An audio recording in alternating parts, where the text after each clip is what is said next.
Daniel Marsh seemed like any ordinary man in the quiet town of Ashwood, but behind closed doors he was orchestrating a series of murders that would terrorize an entire community and leave investigators questioning how one man could manipulate so many lives without anyone noticing. Daniel Marsh lived in Ashwood, a small town where everyone knew each other, yet he had always remained on the edges of social life. He kept to himself, quietly maintaining his routine of morning walks and late-night journaling. Neighbors described him as polite, sometimes overly reserved, a man who rarely drew attention to himself. At first glance, there was nothing remarkable or threatening about him, but beneath the calm surface, a dark and unsettling presence was growing, one that the town would come to fear. The first sign that something was terribly wrong came on an ordinary October morning. Clara Henderson, a young woman who lived alone in a modest apartment, was discovered dead. The scene shocked everyone. She had been attacked brutally, yet there were no signs of forced entry. The apartment door was locked from the inside,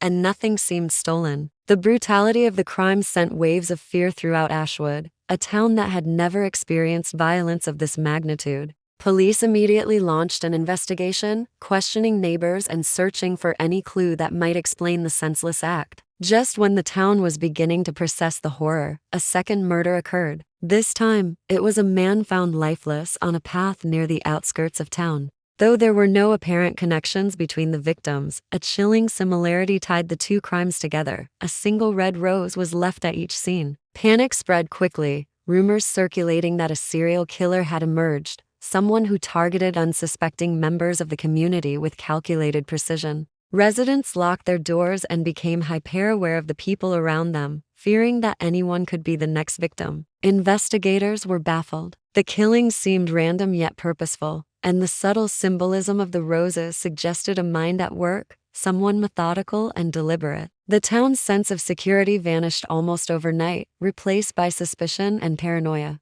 Friends and neighbors began to second-guess even the most ordinary interactions, wondering who could harbor such darkness behind a seemingly normal life. As law enforcement scrambled to find patterns or leads, Daniel Marsh quietly observed from his home at the edge of town. His presence remained unnoticed, his movements calculated, his mind turning events into something he could control. No one suspected that the calm, unassuming man who lived among them was at the center of this nightmare. The town's quiet streets, once filled with daily routines and friendly faces, had become a stage for a terrifying drama, and the audience would not realize the full story until much later. As investigators worked tirelessly to understand the first two murders, attention gradually turned toward Daniel Marsh. Though at first, he seemed like just another face in the crowd. On the surface, he had no criminal record, no previous altercations, nothing to mark him as dangerous. But subtle details in his life began to draw scrutiny.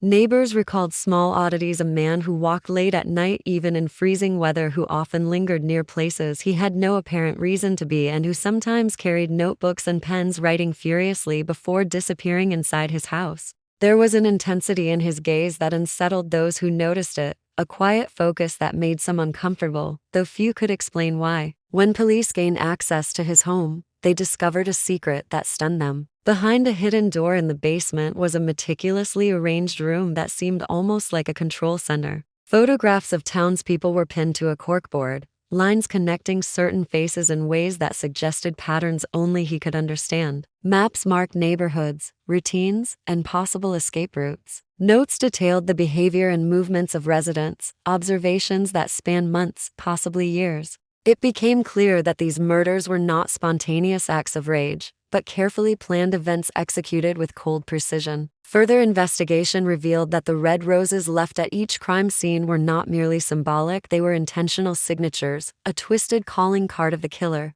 Records showed that Daniel had purchased the flowers repeatedly, sometimes in bulk, and had documented each visit in his journal. When the journals were examined, police found entries that predated the murders, describing in chilling detail what he intended to do, the reactions he expected from the town, and how each act would feed his sense of control. The level of foresight and organization was unlike anything the local law enforcement had seen.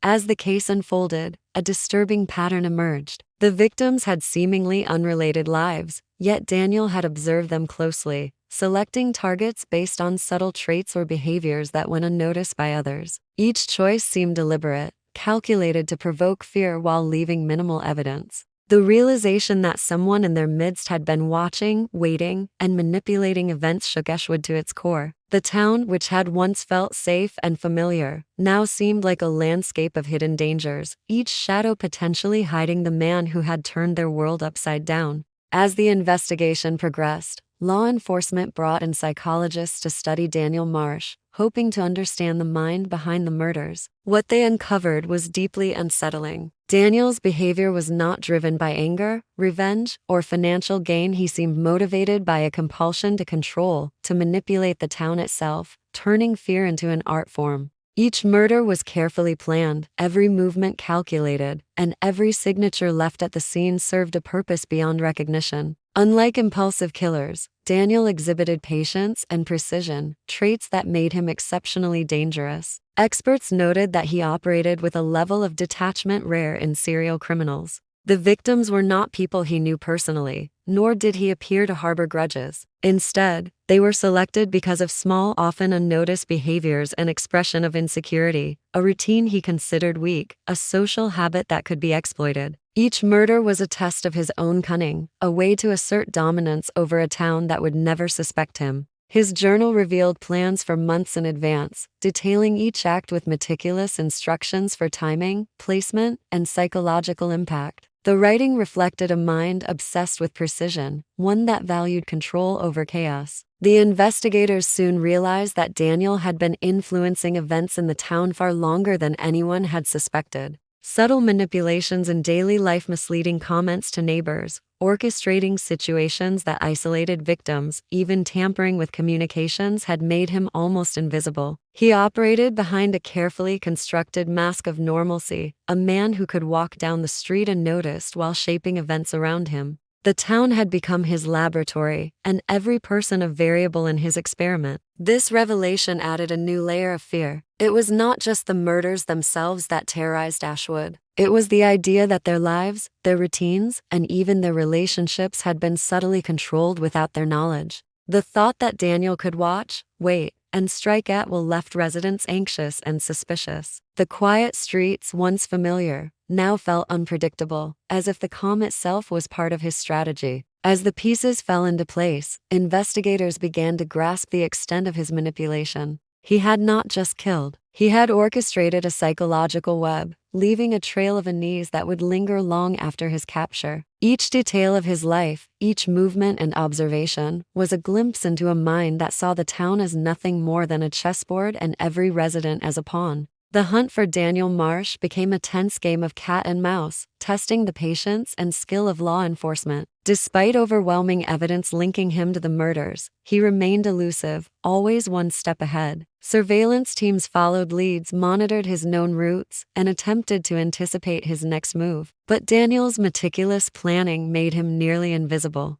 Every time authorities thought they were closing in, he seemed to have covered his tracks, erasing clues and creating alibis that confused even the most experienced detectives. Investigators began to study his patterns more closely. They realized that Daniel had been using technology and social networks to manipulate situations and hide his presence. He created multiple identities online, posting misleading messages and information designed to divert suspicion. Financial records revealed hidden accounts and transactions, suggesting that he had been funding a web of fake activities to maintain the illusion of normalcy. Every discovery reinforced the unsettling truth. Daniel's crimes were not just physical, they were psychological, a series of calculated moves designed to control both his victims and the people investigating him. As the town of Ashwood grew increasingly fearful, law enforcement devised a complex plan to lure Daniel into a trap. They anticipated his next move based on behavioral analysis, choosing a location where he might feel confident enough to act. Surveillance cameras were set up, undercover officers positioned, and a careful strategy developed to catch him without giving him a chance to escape. The tension was palpable. One misstep could allow him to vanish again, prolonging the town's nightmare.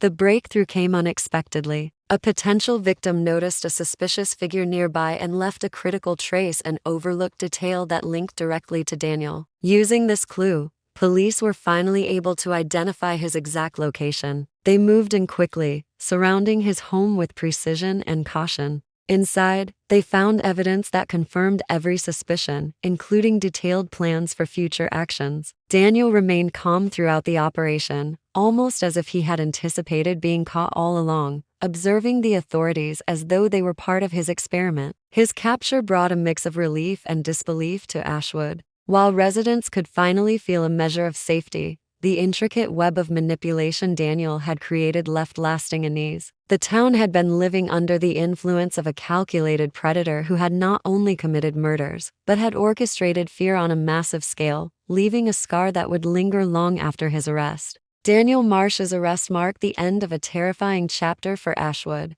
but the aftermath revealed just how deeply his crimes had affected the town. During the trial, prosecutors presented a detailed picture of his methods, showing how meticulously he had planned each murder, manipulated events, and observed his victims long before acting. His journals, hidden room, and digital records demonstrated a level of calculation that left jurors and the public stunned. The evidence painted him not as a typical criminal, but as a predator who thrived on control and psychological dominance. As the courtroom proceedings unfolded, the extent of Daniel's manipulation became clearer. He had studied townspeople like a researcher, cataloging their routines and weaknesses, creating scenarios that would isolate them when he struck. His calm demeanor in court, almost serene, unnerved everyone who watched. Psychologists testified about the rare combination of intelligence, planning, and emotional detachment, explaining why he had remained undetected for so long. For Ashwood residents, the realization that he had lived among them, quietly shaping their lives, was chilling. Even after his conviction, questions lingered.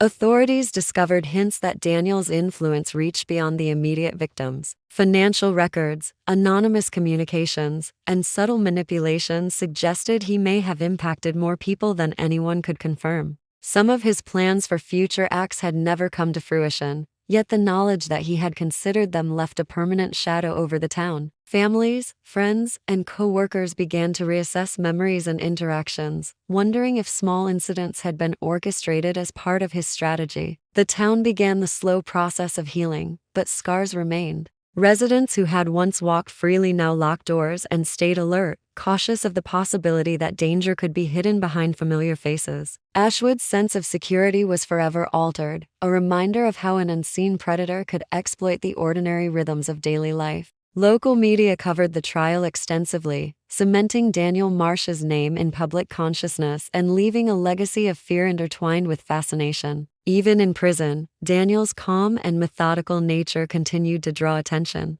His case became a subject of study for psychologists and criminologists, a rare example of a criminal whose primary weapon was not violence alone, but manipulation and control. For Ashwood, Daniel Marsh was a stark reminder that evil could hide in plain sight, and that sometimes the most dangerous people are the ones who appear the most ordinary. The town would never forget the murders, nor the unnerving realization that life's quiet routines had once been part of a predator-esque game.